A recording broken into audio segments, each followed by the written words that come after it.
Good morning, everyone. I want to thank the ITF for the invitation to come and speak here. I'm here as an entrepreneur as well to talk about my business area. It's about healthcare. We had already earlier on a couple of examples where data analytics can help healthcare in optimizing cost in its functions and so on. The case I want to talk about is where data analytics, data is the essence, is the core of the business process. It's a new thing in healthcare where a more data-driven approach is taken to help the patient in a diagnostic setting. I'll be talking about how data analytics are now an integral part of genetic diagnosis. 2 to 3% of children are born with a genetic disease. This disease can express itself as an intellectual disability. It can express itself as a physical handicap. It can be a visible handicap, like in the sensory capabilities, deafness, blindness, and so on. It could be physical, where there's muscular dystrophy, the child does not develop properly, and so on. It could be hidden defects that potentially unexpressed at a later stage, cardiovascular disease, and so on. It's a huge thing. It has a high relevance in a postnatal setting, and it's hugely important that we have a proper diagnosis of these children. And why is that important? It's important because we have to counsel these parents on what is the prognosis of this disease, what is the life expectancy of the child, is there medication that I can give to the child. You also want to advise the parents on whether it's an inherited disease, whether it's advisable to have other children, yes or not. Sometimes these genetic defects are linked to comorbidity, like cancers and so on. So it's hugely important that we have a proper diagnosis of what's causing the disease. Traditionally, this was done by taking the DNA material physically. So the chromosomes are isolated from the blood of a patient. They were put under a microscope and visually inspected for structural defects. We have the chromosomes, they come in pairs. If chromosome 21 is not present in 2 copies, one of the father, one of the mother, but in 3 copies, that's trisomy 21, and that is Down syndrome. Yes? So we can visually inspect the chromosomes of a patient, of a child, to see whether there's an imbalance in the DNA material, which then expresses itself in the phenotype that we see in the patient. That's how it was usually done, very labor-intensive, long process, took 3 days to isolate and inspect and so on. Very subjective often as well. And as the number of diseases that could be diagnosed increased, the laboratory expert needed to have an encyclopedia in his mind, basically, to be able to diagnose all the potential chromosomal imbalances. About 10 years ago, new technology came on the market, first in research, now in the clinic, that allows to probe the DNA of a patient to an incredible amount of detail. Basically, what is done is that the DNA is cut in very small pieces. It is put on a kind of a microchip. The raw DNA material is linked with a kind of fluorescent dye, so that if it links to a certain spot, then it lights up and you can see whether or not certain material is present. That's the basic technology behind. So it allows to check whether on the 3 billion base pairs that you have as a person, whether certain copies or certain parts of the DNA are present or not. So we can see holes where certain DNA material is lacking. We see a higher amplification where certain material is imbalanced present. Yeah? So we can see these imbalances. So this allows to probe the DNA of the patient with much more resolution, but it comes at a cost. It's now digitized data that you no longer can inspect visually and manually. You need computers to do this. Yes? So this is the big revolution, the paradigm shift. This is where in healthcare you move from expert opinion to computerized diagnosis. Yes? And that's the specific business area where my company is active in. It's part of a much bigger wave. The platform I spoke about was in cytogenomics, looking at copy number variation or structural defects. We also have in parallel molecular diagnostics, where you look at a single base pair change in a gene can block the function of the gene. For example, in BRCA1 and BRCA2, if you have a defect there, that impairs a DNA repair mechanism through which you are more susceptible to cancers. So BRCA1 mutations give cause to breast cancers and ovarian cancers, for example. So one single change in a DNA, in a gene, can cause a disease. Yeah? So that's another big world where a lot of diagnosis is being done. There's a lot of technology push coming from research where there's huge investments from very large American and European and Asian companies to create these platforms on which this data can be generated. Yeah? So the platform principle where very broadly a lot of data is generated, but it's now thrown into the market, so to say, for companies to start using this. Yes? By the way, this in terms of policymakers, creating platforms is hugely important for then other companies to thrive on. Yes. So this is the big technology push that we have seen, and similar to computer power and storage capacity and so on, we see a similar kind of algorithmic or logarithmic law coming up. The cost of probing the DNA of a patient goes down exponentially in time. We're now at a moment to be able to know your full DNA, 3 billion base pairs, and put it on your laptop, costs about $3,000. Yes, if you industrialize this process and so on, $3,000. So we're getting to a cost range where this can become part of healthcare. Yes, a genetic test in certain rare cases costs $10,000, $20,000. If it's only $3,000 to do full sequencing, this opens up huge opportunities. But with that comes a challenge. Cost goes down, volumes go up, complexity is huge. Yes, to inspect those 5 billion base pairs and find the cause, so you have this analysis bottleneck coming up. And that's where the data analytical challenge provides the solution. What's the opportunity? Of course, to just store and process that information is a huge business opportunity. The capacity required to read out all that information, to store that information, to provide the computational capacity to process and so on, it's a huge business opportunity for, let's say, more traditional ICT businesses.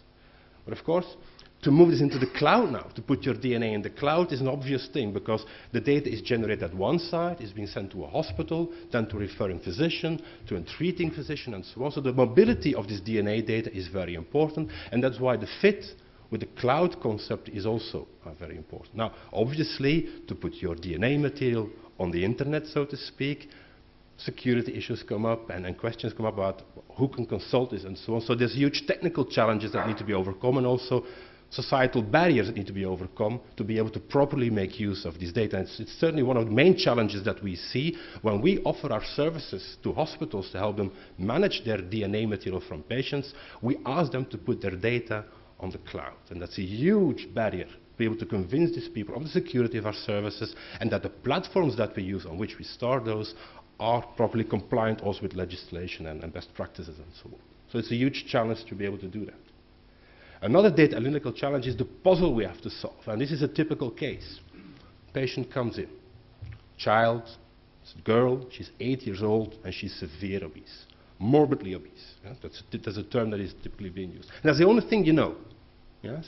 Parents come in, they're desperate, diets don't work, the classical treatments don't work. What's this? Yes? It might be genetic. So let's do an analysis of the patient.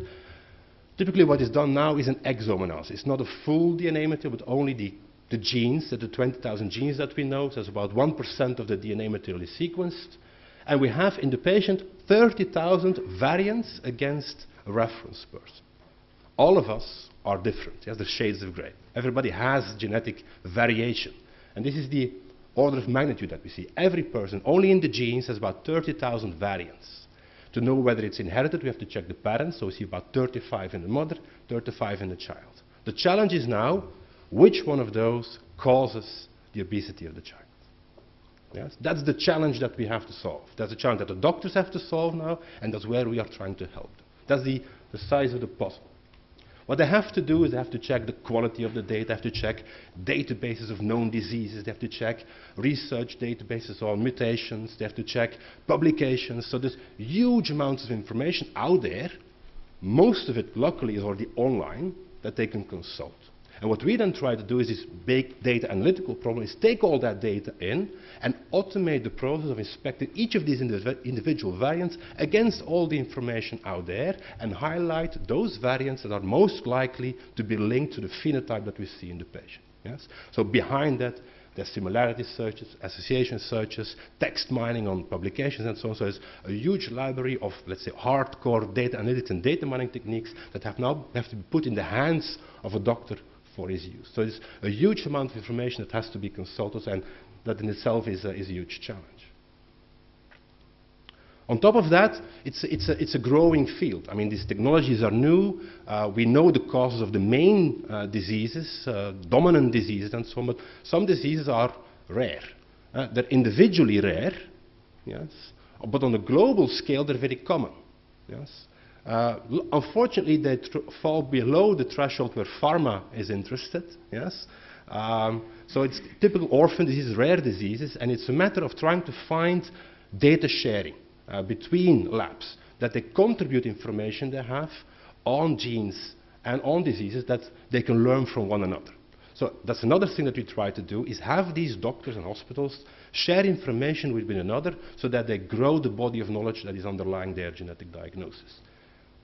To explain you how this works, if we see in a certain patient a deletion of a certain part of his genes, we see another patient, we see an overlap, and they have the same phenotype, the more information that we have, it narrows down the region of interest. So that's kind of basic process that we're at hand. Behind is a lot of statistics, of course, but here you see clearly that the more information we have, the more patients that we can collect in our databases, the narrower the field of search and more accurate the diagnosis can be for the patient. So, but sharing this information in a healthcare sector where it's linked to the individual, there we have to, well, the barriers around data privacy and protection, of course, medical secrecy. So there's a lot of challenges that we have to overcome there as well to be able to optimize the diagnosis.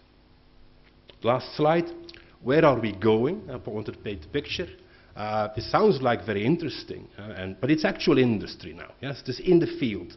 We can now, for example, from a pregnant woman, take the blood. From the blood of the pregnant mother, we can isolate in the computer the DNA of the fetus. So there's always some DNA that traverses the placenta, goes into the blood of the mother. So in the noise of, let's say, the mother's DNA, we can, using computer techniques, isolate the DNA of the fetus, and we can now diagnose for Down syndrome without having to do invasive surgery. Yes? So I'm telling you, it will be 6 to 12 months before this test comes on the market. The old paradigm, having to do the ultrasound, the nucleosynthesis scan and so on, with all these triple tests and the protein tests and so on, will all be replaced by one single blood test in the mother, which basically has 100% accuracy. Yeah, so this is impacting our lives. This is coming our way. In 12 months' time, pregnant women will have these tests. Where is this, in a bigger picture, going? And I often compare this to radiology. We saw the example earlier on as well. 20, 30 years ago, radiology and X-ray was a physical picture. Yes? Actual X-rays falling on a chemical plate, producing a black and white picture. But then a digitization came. Yes? It was captured with LCD screens, with capacitors and so on, and it became a digital image. With that came digital imaging. Suddenly we were able to do 3D imaging because you could take multiple slices of an X-ray, you could build virtual 3D models of the patient, and suddenly the surgeon could inspect in a 3D fashion the organs or the skeletal defects and so on. So we see that by introducing digitization, a huge industry came about. Yes? And now in hospitals, image archiving and linking this to electronic health records is a multi-billion-dollar industry. The same is going to happen with DNA material. You will enter the hospital, your blood will be taken, your DNA will be sequenced, it will be in the database of the hospital. The big advantage is that where an X-ray is located to your head or your hip or whatever, your DNA talks about your entire body. With one snapshot, we know all. Yes?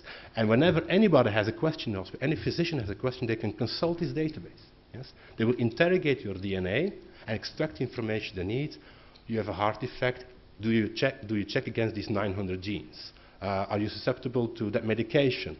You have a cancer, in what group are you? So treatment and diagnosis will be fully determined by your genetic profile in the hospital. And that is where we're going, that's where the industry of my company is. Thank you for your attention.